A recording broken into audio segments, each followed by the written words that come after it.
Je voudrais vous dire, mesdames et messieurs, à quel point vous comprenez beaucoup plus le yiddish que vous ne le croyez.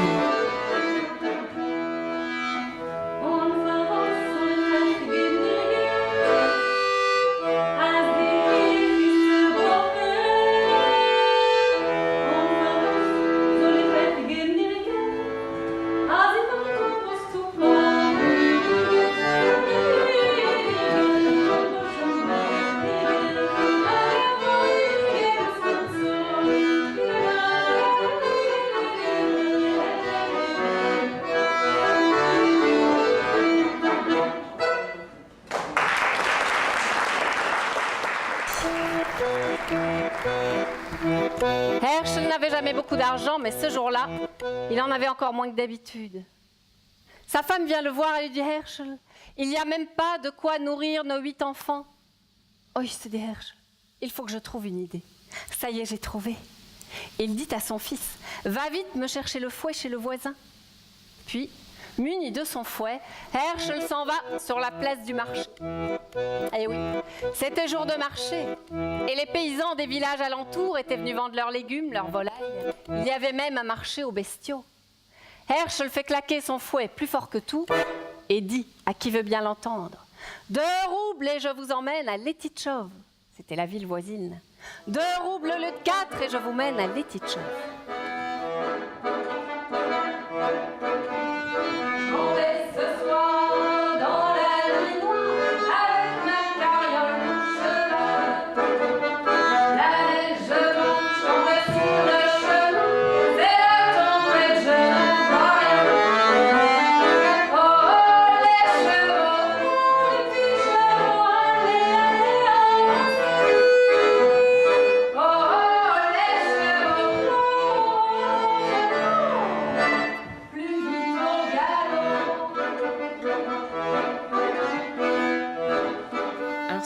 Chansons qui me tenaient à cœur, que mes parents me chantaient quand j'étais petite. Donc, je prenais ces chansons-là.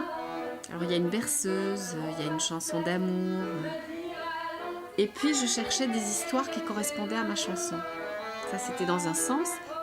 Dans l'autre sens, comme je lisais beaucoup, parce que je faisais beaucoup de recherches, et puis que j'écoutais les histoires de mes parents aussi, quand une histoire me plaisait, eh bien, je cherchais une chanson qui correspondait à mon histoire.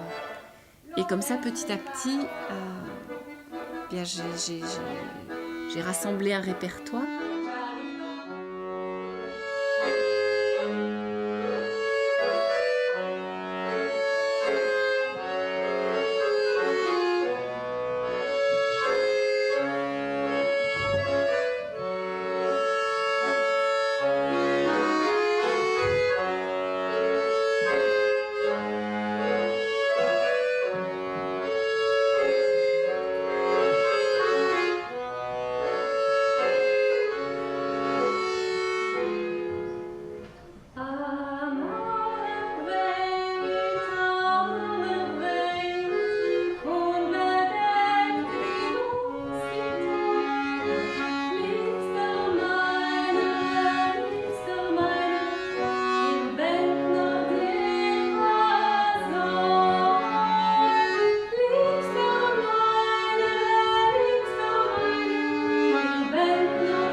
Et un jour, Mané-Katz se rend à New York pour une exposition. Et un journaliste vient l'interviewer. Il lui dit « Mané-Katz, vous êtes né à Vitebsk, comme Marc Chagall ?»« Oui, dit Mané-Katz. »« Et vous êtes né la même année que lui ?»« Oui, dit Mané-Katz. »« Et puis vous peignez à peu près les mêmes sujets, c'est-à-dire la vie juive dans les petites bourgades russes au début du siècle. »« Oui, dit Mané-Katz. » Alors, demande le journaliste, « Comment se fait-il que Chagall dit toujours du mal de vous et que vous dites toujours du bien de Chagall ?» Alors Mané-Katz lui répond du tac au tac, « C'est parce que nous sommes tous les deux des menteurs. »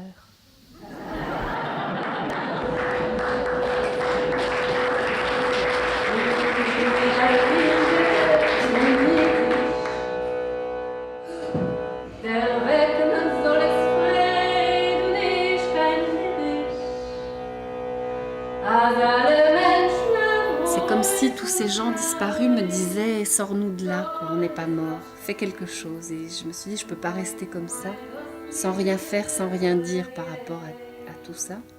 Et petit à petit, ça a fait son chemin. Je me suis dit « Qu'est-ce que je peux faire ?»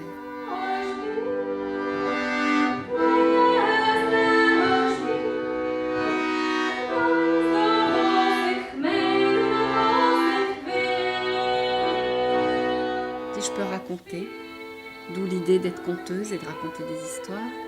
Et comme la musique et le chant font partie intégrante de cette culture, de tous les moments de la vie, et que je trouve que la musique porte en elle beaucoup d'émotions, beaucoup de mémoire, j'ai fait une collecte d'histoires auprès de mon père, je l'ai beaucoup interrogé, ma mère aussi.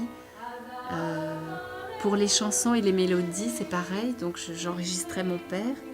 Il prenait son livre de prière et puis avec les paroles, les mélodies lui revenaient en mémoire.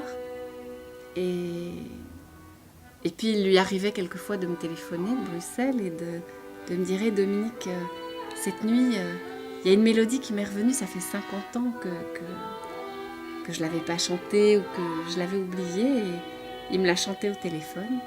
Puis il me racontait toujours une ou deux petites blagues en plus.